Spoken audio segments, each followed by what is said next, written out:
Chakramata YouTube channel ವೀಕ್ಷಕರಿಗೆ ನನ್ನ ಹೃತ್ಪೂರ್ವಕ ನಮಸ್ಕಾರಗಳು. ಶ್ರಾವಣ ಮಾಸದ ಮೊದಲನೇ ಮಂಗಳವಾರದಿಂದ ಮಂಗಳಗೌರಿ ವ್ರತ ಕಥೆಯನ್ನು ಪೂಜೆಯನ್ನು ಮಾಡಬೇಕು.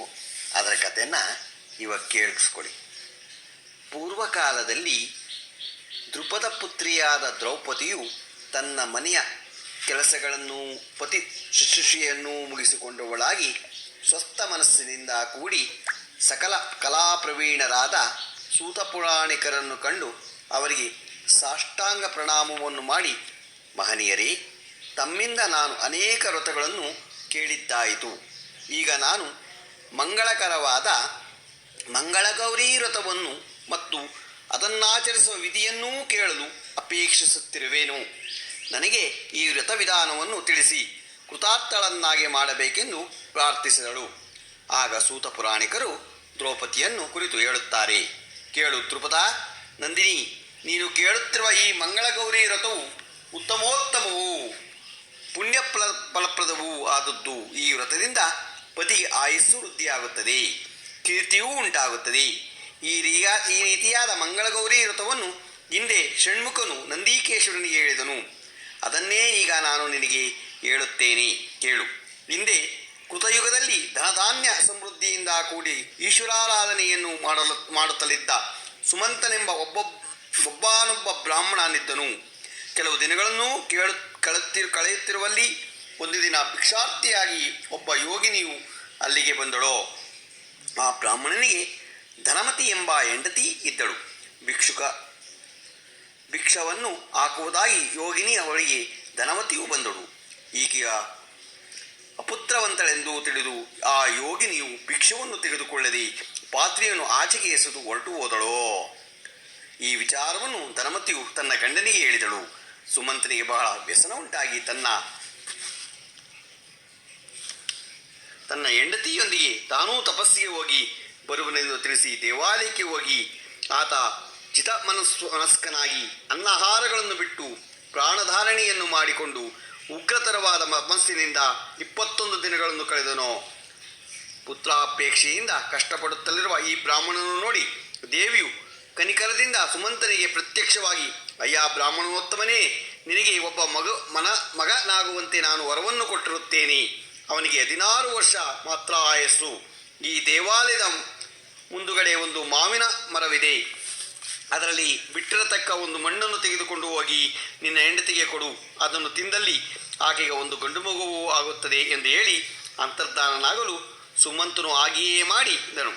ದೇವಿ ಪ್ರಸಾದವಾದ ಈ ಮಾವಿನ ಹಣ್ಣನ್ನು ತಿಂದ ಕೂಡಲೇ ಧನವತಿಯು ಗರ್ಭವನ್ನು ಧರಿಸಿದಳು. 9 ಮಾಸಗಳು ಕಳೆದ ಕೂಡಲೇ ತೇಜೋವಂತನಾಗಿಯೂ ರೂಪವಂತನಾಗಿಯೂ ಇರುವ ಮಗನನ್ನು ಎತ್ತಳು. ಆಗ ಸುಮಂತನ ಆನಂದಕ್ಕೆ ಪಾರವೇ ಇಲ್ಲ. ಪುತ್ರನಿಗೆ ಜಾತಕ ಕರ್ಮ ನಾಮಕರಣಾದಿ ಸಂಸ್ಕಾರಗಳನ್ನೆಲ್ಲ ಯಥಾವಿಧಿಯಾಗಿ ಮಾಡಿ 8ನೇ ವರ್ಷ ಉಪನಯನವೂ ಮಾಡಿದರು. ಆ ಬಳಿಕ ಇವನನ್ನು ಸಕಲ ವಿದ್ಯಾಪ್ರವೀಣನನ್ನಾಗಿ ಮಾಡಿದನು. ಹೀಗೆಯೇ ಕೆಲವು ಕಾಲ ಕಳೆಯಿತು. ಒಂದಾನೊಂದು ದಿನ ಧನವತಿಯು ಪತಿಯಾದ ಸುಮಂತನನ್ನು ಕುರಿತು ಇಂತೆಂದಳು. ಪತಿಯೇ ಕೇಳು, ನಮ್ಮ ಕುಮಾರನು ಈಗ ಸಕಲ ಸದ್ಗುಣ ಸಂಪನ್ನನೂ ವಯಸ್ಕನೂ ಆಗಿರುತ್ತಾನೆ. ಆದ್ದರಿಂದ ವಿವಾಹವನ್ನು ಮಾಡಬೇಕಾದದ್ದು ಪ್ರಯುಕ್ತವೆಂದು ತಿಳಿದಳು. ಅದಕ್ಕೆ ಸುಮಂತನು ಹೇಳುತ್ತಾನೆ, ಪ್ರಿಯೇ ಕೇಳು, ಈ ನಮ್ಮ ಕುಮಾರನು ಮೊದಲು ಕಾಶಿ ಯಾತ್ರೆಯನ್ನು ಮಾಡಿಕೊಂಡು ಬರಲಿ, ಅನಂತರ ವಿವಾಹವನ್ನು ಮಾಡೋಣ ಎಂದು ಹೇಳಿ ತನ್ನ ಭಾವಮೈದುನನ ಜೊತೆಯಲ್ಲಿ ಕಾಶಿ ಯಾತ್ರೆಗೆ ಕಳಿಸಿದನು. ಬಳಿಕ ಇವರಿರುವರು ಹೊರಟು ಅನೇಕ ಗಿರಿದುರ್ಗ ನಗರಗಳನ್ನು ದಾಟಿಕೊಂಡು ಬರುತ್ತಿದ್ದರು. ಆ ದಾರಿಯಲ್ಲಿ ಸಿಕ್ಕಿದ್ದ ಒಂದಾನೊಂದು ಪಟ್ಟಣದ ಬಳಿಗೆ ಬಂದರು. ಆ ನಗರದ ಮುಂದುಗಡೆಯಲ್ಲಿ ಒಂದು ಮನೋಹರವಾದ ಉದ್ಯಾನವನವಿತ್ತು. ಅಲ್ಲಿಗೆ ಅನೇಕ ಕನ್ನಿಕೆಯರು ಕ್ರೀಡಾರ್ಥವಾಗಿ ಬಂದು ನೆರೆದಿದ್ದರು. ಇವರಿಬ್ಬರೂ ಆ ಕನ್ನಿಕೆಯರನ್ನು ನೋಡಿದರು. ಆ ಕನ್ನಿಕೆಯರಲ್ಲಿ ಪರಸ್ಪರ ಮನಸ್ತಾಪ ಉಂಟಾಗಿ ಒಬ್ಬಳು ಮತ್ತೊಬ್ಬನನ್ನು ವಿಧವೆ ಎಂದು ಬೈದಳು. ಆಗ ಮತ್ತೊಬ್ಬಳು ಹೇಳುತ್ತಾಳೆ, ಎಲ್ಲೋ ದೋತಳೆ, ನೀನು ನನ್ನನ್ನು ವಿಧವೆ ಎಂದು ಕರೆದರೆ ಏನಾಯಿತು? ನಮ್ಮ ತಾಯಿಯು ಅತ್ಯುತ್ತಮವಾದ ಮಂಗಳಗೌರಿ ವ್ರತವನ್ನು ಆಚರಿಸುತ್ತಿದ್ದಾರೆ. ಯಾರು ಈ ಪೂಜಾಕಾಲದಲ್ಲಿ ಧೂಪ ದೀಪಗಳು ಹಾಗೆಯೇ ಮೂಸಿ ನೋಡುತ್ತಾರೆಯೋ ಅವರಿಗೆ ಎಂದೆಂದಿಗೂ ವೈದ್ಯವ್ಯೂ ಬರಲಾರದು. ಹೀಗಿರುವಾಗ ನೀನು ನನ್ನನ್ನು ವಿಧವೆ ಎಂದು ಮಾತ್ರಕ್ಕೆ ನನಗೇನು ಆಗಲಾರದು ಎಂದು ನುಡಿದಳು. ಆ ಕುವರನ ಸೋದರ ಮಾವನು ಈ ಮಾತನ್ನು ಕೇಳಲು ಕೂಡಲೇ ಕನ್ನಿಕೆಯು ಈ ನಮ್ಮ ಸೋದರಳಿಯನಿಗೆ ಅನುರೂಪಳಾದ ಕನ್ನಿಗೆ ಎಂದು ಮನದೊಳು ನಿಶ್ಚಯಿಸಿ ಆ ಬಾಲಕಿಯ ಮನೆಗೆ ಹೋಗಿ ಆ ರಾತ್ರಿಯನ್ನು ಕಳೆದನು. ಆ ಕನ್ಯೆಯ ತಂದೆಯಾದರೋ ಆ ಮರುದಿನವೇ ತನ್ನ ಕುಮಾರಿಗೆ ಮದುವೆಯನ್ನು ಮಾಡಬೇಕೆಂದು ವರಾನ್ವೇಷಣೆಯನ್ನು ಮಾಡಲು ಉದ್ಯುಕ್ತನಾದನು. ಯಜಮಾನನು ಅಕಸ್ಮಾತ್ತಾಗಿ ತಮ್ಮ ಮನೆಗೆ ಬಂದಿರತಕ್ಕ ಈ ಬಾಲಕನನ್ನು ಕಂಡು, ಈ ಬಾಲಕನೇ ನಮ್ಮ ಕುಮಾರಿಗೆ ಅನುರೂಪವಾದ ವರ ಎಂದು ಭಾವಿಸಿ ಈ ವರನಿಗೆ ತನ್ನ ಬಾಲಿಯನ್ನು ಕೊಟ್ಟು ಮದುವೆ ಮಾಡುವಂತೆ ನಿಶ್ಚಯಿಸಿಕೊಂಡು ವರನಿಗೆ ಮಂಗಳ ಸ್ನಾನವನ್ನು ಮಾಡಿಸಿದನು. ಬಳಿಕ ನಾಂದಿ ಗ್ರಹ ಕಟ್ಲೆಗಳು ನೆರವೇರಿದವು. ಆ ಕಾಲಕ್ಕೆ ಈ ಬಾಲಕನಿಗೆ ಸ್ವಲ್ಪ ಜ್ವರವೂ ಕಾಣಿಸಿಕೊಂಡಿತು. ಈ ವಿಚಾರವನ್ನು ವರನ ಸೋದರ ಮಾವನು ಬಂದನು. ಈ ಕನ್ಯಾಮಣಿಯು ತಾಯಿಗೆ ತಿಳಿಸಿದರು. ಆ ಕನ್ಯೆಯು ಮಂಗಳಗೌರಿಯನ್ನು ಪ್ರಾರ್ಥಿಸಿದಳು. ಕೂಡಲೇ ಈ ಬಾಲಕನಿಗೆ ಜ್ವರ ನಿಂತು ಹೋಯಿತು. ಯಜಮಾನನ ಮನಸ್ಸಿಗೆ ಆನಂದವಾಯಿತು. ಅನಂತರ ಈ ವಧುವರರಿಗೆ ಯಥಾವಿಧಿಯಾಗಿ ಪಾಣಿಗ್ರಹಣವನ್ನು ಮಾಡಿಸಿದನು. ಈ ದಂಪತಿಗಳು ನಿರಾಹಾರಿಗಳಾಗಿರುವಲ್ಲಿ ಕನ್ಯೆಯು ತನ್ನ ತಾಯಿಯನ್ನು ಕುರಿತು, ಅಮ್ಮ, ನನಗೆ ಬಹಳ ಹಸಿವಾಗುತ್ತಿದೆ, ಆಹಾರವನ್ನು ಕೊಡಬೇಕು ಎಂದು ಪ್ರಾರ್ಥಿಸಿದಳು. ಆಗ ತಾಯಿಯು ಗೋಧಿಯ ಹಿಟ್ಟಿನಿಂದ ಮಾಡಿದ ಗೌರಿ ಪ್ರಸಾದ 16 ಲಡ್ಡುಗಳನ್ನು ಮಗಳಿಗೆ ತಿನ್ನುವುದಕ್ಕೆ ಕೊಟ್ಟಳು. ದಂಪತಿಗಳಿರುವರು ಇವುಗಳನ್ನು ಭಕ್ಷಿಸಿದರು. ಆಗ ವರನ ಕೈಯಲ್ಲಿದ್ದ ಉಂಗುರವನ್ನು ವಧುವಿನ ಕೈಗೂ ವಧುವಿನ ಕೈಯಲ್ಲಿದ್ದ ಉಂಗುರವನ್ನು ವರನ ಕೈಯಲ್ಲಿಯೂ ಹಾಕಿದರು. ಆ ಉಂಗುರವನ್ನು ಆ ಪಾತ್ರೆಯನ್ನು ಗುಟ್ಟಾದ ಒಂದು ಸ್ಥಳದಲ್ಲಿಟ್ಟು ತಾನು ನಿದ್ರಿಸಿದನು. ಆ ಬಾಲೆಯು ನಿದ್ದೆ ಮಾಡಿದಳು. ಈ ರೀತಿ ರಾತ್ರಿ ಕಳೆದ ಬೆಳಗಾಗುವುದಕ್ಕೆ ಮುಂಚೆಯೇ ಈ ವರನೂ ಅವನ ಸೋದರ ಮಾವನೂ ಸಹ ಮನೆಯಲ್ಲಿ ಯಾರಿಗೂ ಹೇಳದೆ ಹೊರಟು ಹೋದರು. ಈ ಬಾಲಕನ ಹೆಸರು ಶಿವನೆಂದು ಹೇಳುವರು. ಈ ಮಧ್ಯದಲ್ಲಿ ಒಂದು ವಿಚಿತ್ರವೂ ನಡೆಯಿತು. ಏನೆಂದರೆ, ಶಿವನಿದ್ದೆಡೆಯಲ್ಲಿ ಹರನೆಂಬ ವರನು ಮಲಗಿದ್ದನು. ಇದು ಯಾರಿಗೂ ತಿಳಿಯದು. ಪ್ರಾತಃ ಕಾಲದಲ್ಲಿ ಈ ಕನ್ಯೆಯು ಈ ವರನನ್ನು ನೋಡಿ ನಾಚಿಕೆ ಪಟ್ಟು ತನ್ನ ತಾಯಿಯ ಒಳಗೆ ಹೋಗಿ ಸೇರಿದಳು. ಬಂಧುಗಳಲ್ಲಿ ಯಾರಿಗೂ ಈ ವಿಚಾರವು ಗೊತ್ತಾಗಲಿಲ್ಲ. ಬಳಿಕ ಆ ಕನ್ಯೆಯು ಸ್ನಾನವೂ ಮಾಡಿ ಮಂಗಳಗೌರಿ ವ್ರತ ಸಂಬಂಧವಾದ ಲಡ್ಡುಗಳು ಬಾಗಿನಗಳು ಅವಳ ತಾಯಿಗೆ ಕೊಟ್ಟಳು. ಈ ಪಾತ್ರೆಯೊಳಗಿದ್ದ ಮುತ್ತಿನ ಆಹಾರವನ್ನು ತನ್ನ ಮಗಳಿಗೆ ಕೊಟ್ಟಳು. ಈ ರೀತಿಯಾಗಿ ಸ್ವಲ್ಪ ದಿನಗಳೂ ಕಳೆಯಿತು. ಅನಂತರ ಆ ಕನ್ಯೆಯು ಋತುಮತಿಯಾದಳು. ಆ ಮಾರನೆಯ ದಿನ ಬಂದು ಹರನೆಂಬ ವರನು ಬಂದು ಸೇರಿದನು. ಇವನು ಬೇರೆಯವನೆಂದು ಯಾರಿಗೂ ಗೊತ್ತಾಗಲಿಲ್ಲ.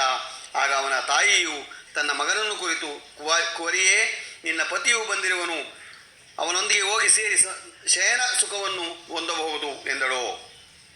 ಆ ಕುವರಿ ಯಾದರೋ ತಾಯಿಯನ್ನು ಕುರಿತು, ತಾಯಿಯೇ, ನನ್ನ ಮದುವೆ ಕಾಲದಲ್ಲಿ ಹೊಂದಿದ್ದ ವರನು ಇವನಲ್ಲ, ಆತನ ಲಕ್ಷಣಗಳು ಇವನಲ್ಲಿಲ್ಲ, ಆದ್ದರಿಂದ ಇವನೊಡನೆ ಕ್ರೀಡಾಪೇಕ್ಷೆಯು ನನಗಿಲ್ಲ ಎಂದು ಹೇಳಿದಳು. ಅಷ್ಟರಲ್ಲಿಯೇ ಅಲ್ಲಿ ಕುಳಿತಿದ್ದ ವರನು ಕಣ್ಣಿಗೆ ಕಾಣದಂತೆ ಮಾಯವಾದನು. ಹೀಗೆಂದು ಸೂತ ಪುರಾಣಿಕರು ಹೇಳಿದರು. ಮುಂದೆ ಏನೂ ನಡೆಯುತ್ತೆಂದು ದ್ರೌಪದಿಯು ಕೇಳಲಾಗಿ ಆಗ ಸೂತ ಪುರಾಣಿಕರು ಹೇಳುತ್ತಾರೆ, ಆಕೆಯನ್ನು ಮಾಯವಾದದ್ದನ್ನು ಕೇಳಿ ತಾಯಿ ತಂದೆಗಳು ವ್ಯಸನವುಳ್ಳವರಾಗಿ ತಮ್ಮ ಅಳಿಯನನ್ನು ಬರಮಾಡಿಕೊಳ್ಳಲು ಊರ ಮುಂದೆ ಒಂದು ಅನ್ನಛತ್ರವನ್ನು ಕಟ್ಟಿಸಿದರು.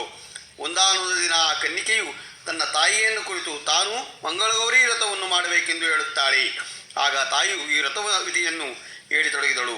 ಶ್ರಾವಣ ಮಾಸದಲ್ಲಿ ಮೊದಲನೆಯ ಮಂಗಳವಾರದ ದಿನ ಮಂಗಳ ಸ್ನಾನವನ್ನು ಮಾಡಿ ಶಾಂತ ಮನಸ್ಕಳಾಗಿ ಬಂಗಾರದಿಂದ ಮಾಡತಕ್ಕಂಥ ಪ್ರತಿಮೆಯನ್ನು ಗಂಧ ಪುಷ್ಪಾದಿಗಳಿಂದಲೂ ಹರಿದ್ರಾ ಕುಂಕುಮಾಕ್ಷತೆಗಳಿಂದಲೂ ಆರಾಧನೆಯನ್ನು ಮಾಡಿ ಪೂರ್ವಕ್ಕೆ 2 ದೀಪಗಳನ್ನು ಹಚ್ಚಬೇಕು ಅಥವಾ 16 ದೀಪಗಳನ್ನಾದರೂ ಹಚ್ಚಬೇಕು. ಉತ್ತಮವಾದ ಫಲ, ಪುಷ್ಪ, ತಾಂಬೂಲಾದಗಳನ್ನು ಬ್ರಾಹ್ಮಣರನ್ನು ಪೂಜಿಸಿ ಆಶೀರ್ವಾದವನ್ನು ಪಡೆಯಬೇಕು. ಈ ವ್ರತವನ್ನು 5 ವರ್ಷಗಳು ಮಾಡಿ ಅನಂತರ ಉದ್ಯಾಪನೆಯನ್ನು ಮಾಡಬೇಕು. ಹೀಗೆಂದು ತಾಯಿಯು ಹೇಳಿದಳು.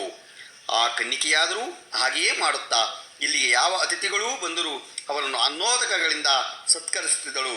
ಹೀಗೆ ಇರುವಷ್ಟರಲ್ಲಿ ಶಿವನೆಂಬ ಮೊದಲನೆಯ ವರನು ಅವನ ಸೋದರ ಮಾವನು ಸಹ ಅನೇಕ ಯಾತ್ರೆಗಳನ್ನು ಮಾಡಿದರು. ಶಿವನಿಗೆ 16ನೇ ವರ್ಷ ತುಂಬುವ ತನಕ ಸರಿಯಾಗಿ ಮೃತ್ಯುವು ಬಂದು ಒದಗುವುದನ್ನು ಅವನು ಸೋದರ ಮಾವನು ಅರಿತಿದ್ದನು. ಅಷ್ಟರಲ್ಲಿ ಹೊತ್ತಿಗೆ ಅವನು ಮಣಿಕರ್ಣಿಕಾ ತೀರಕ್ಕೆ ಬಂದು ಸೇರಿದರು. ಆಗ